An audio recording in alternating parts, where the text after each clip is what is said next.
It began as chaos in the clouds. In 1915, pilots in fragile biplanes rose into the sky carrying pistols and rifles, shooting at enemy airmen like hunters stalking prey. The idea of air combat was still primitive, just men and machines suspended in open air, trading gunfire over the trenches of Europe.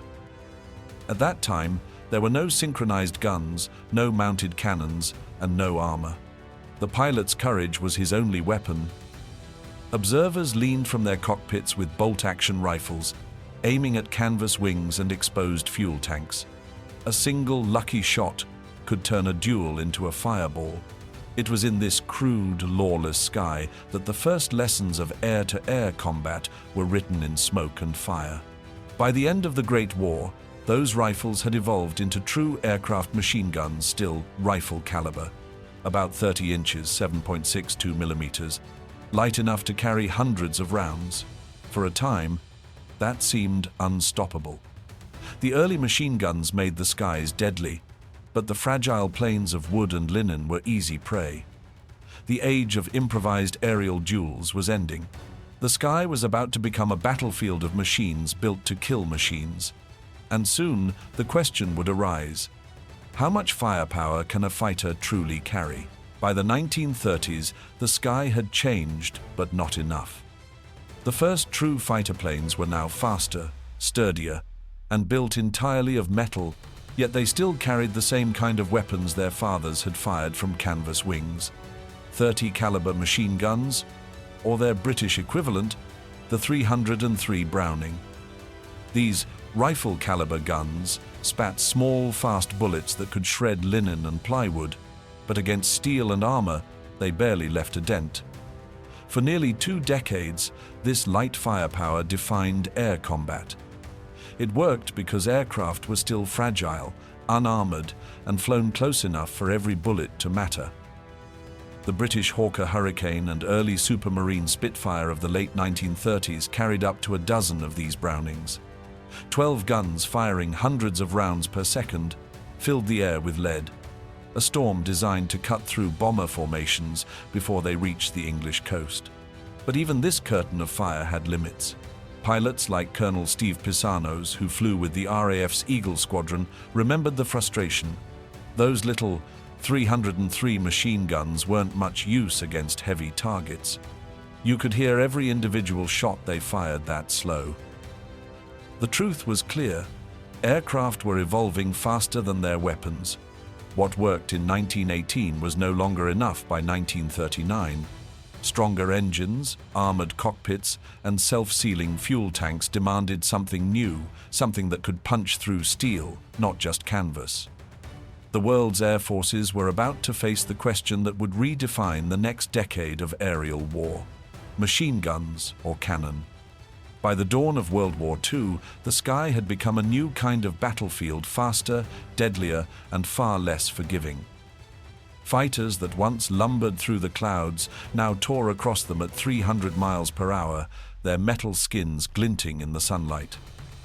With that speed came armor, self-sealing tanks, bulletproof glass, and a challenge no designer could ignore. The old rifle-caliber guns could no longer keep up.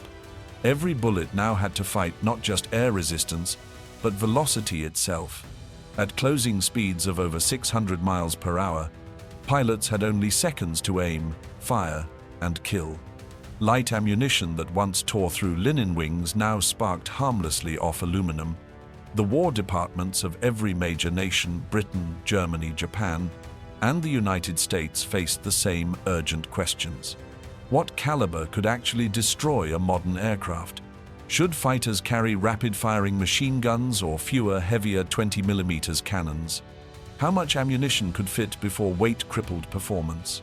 What range was truly effective, 1,000 yards, or point-blank at 200? The math of war had moved into the sky. Speed, armor, firepower each demanded the sacrifice of another. A plane could not be light, fast, and powerful all at once. Engineers wrestled with balance while tacticians rewrote doctrine daily. The age of improvisation was over.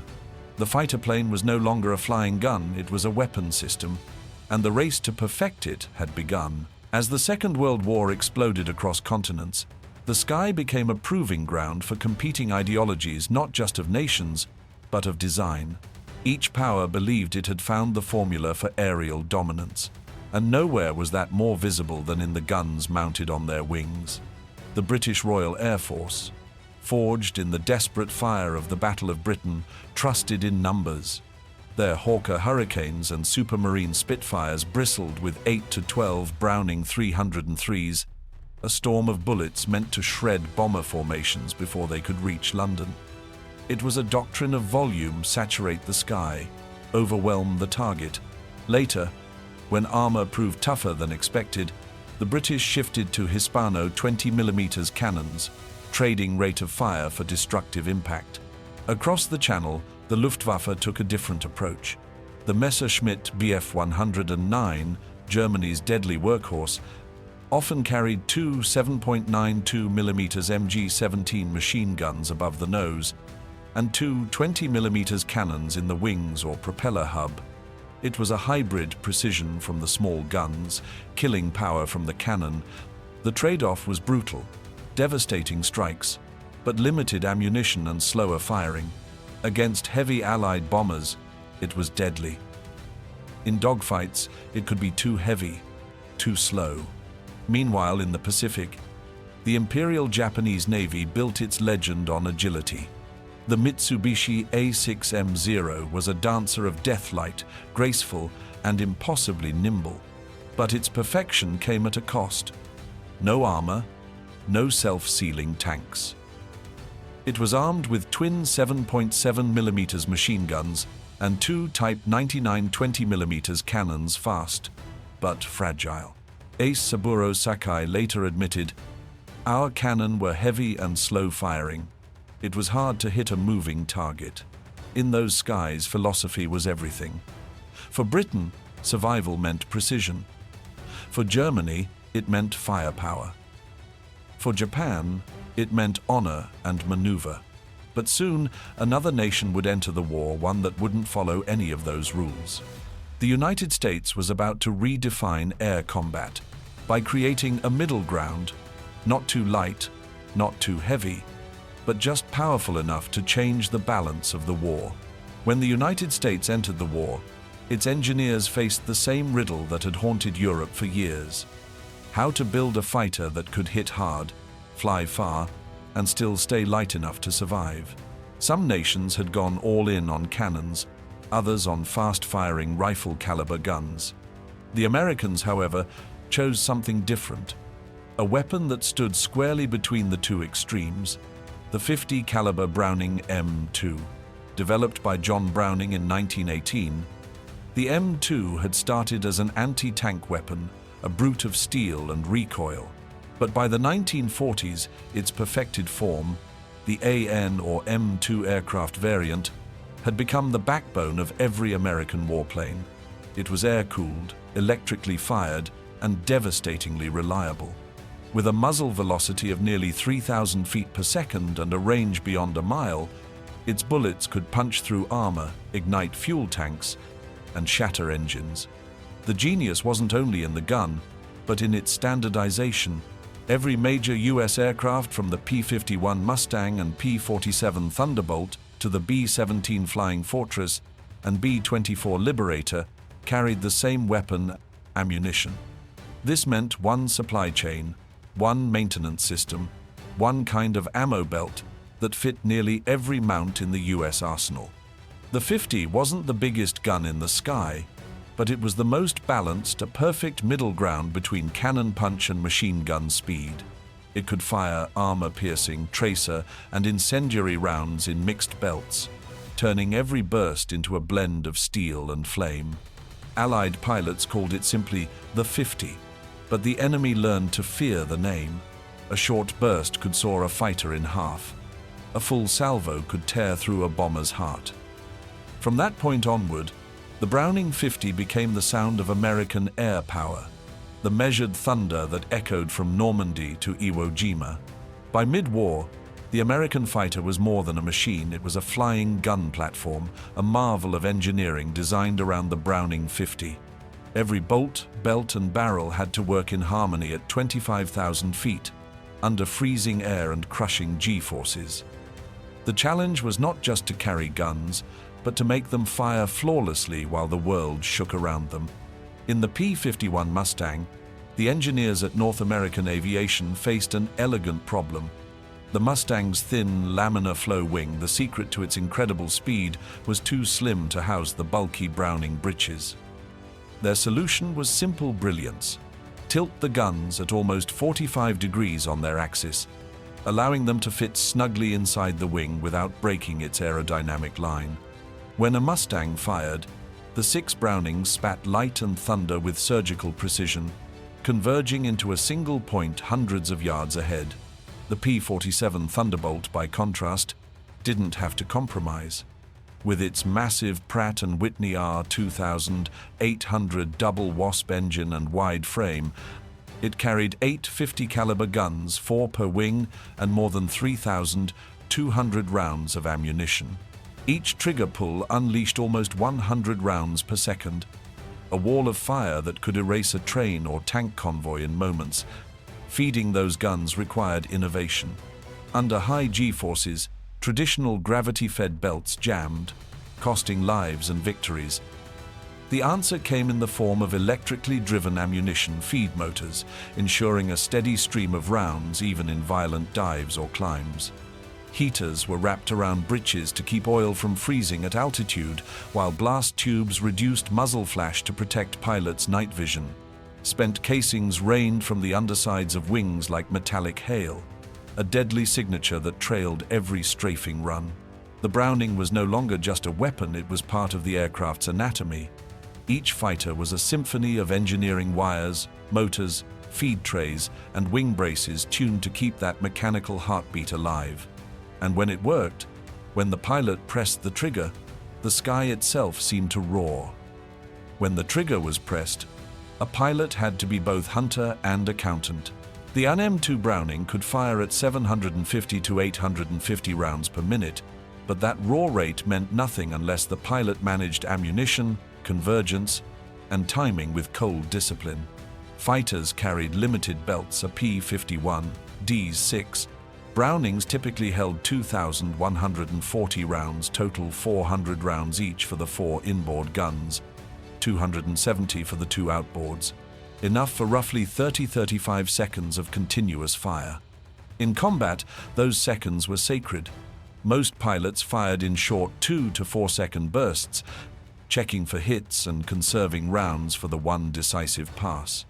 Ammunition mixes were deliberate. Squadrons often loaded belts with a pattern, for example, 1 tracer, 1 armor-piercing, 1 incendiary, 2 balls, so each burst could both guide, aim, and maximize damage. Tracers showed where the stream was going, AP-pierced engines or armor. Incendiaries started fires. Some units, like parts of the 4th Fighter Group, eliminated tracers, preferring pure AP and ball rounds for stealth and penetration. Mechanical failures taught painful lessons. In high G turns, gravity-fed belts sometimes choked. Colonel Don Blakesley famously ripped into ordnance crews after a P-51's guns failed mid-pursuit. The fix electrically driven feed motors solved the problem, as did lighter AN-M2 barrels that improved cooling in the slipstream.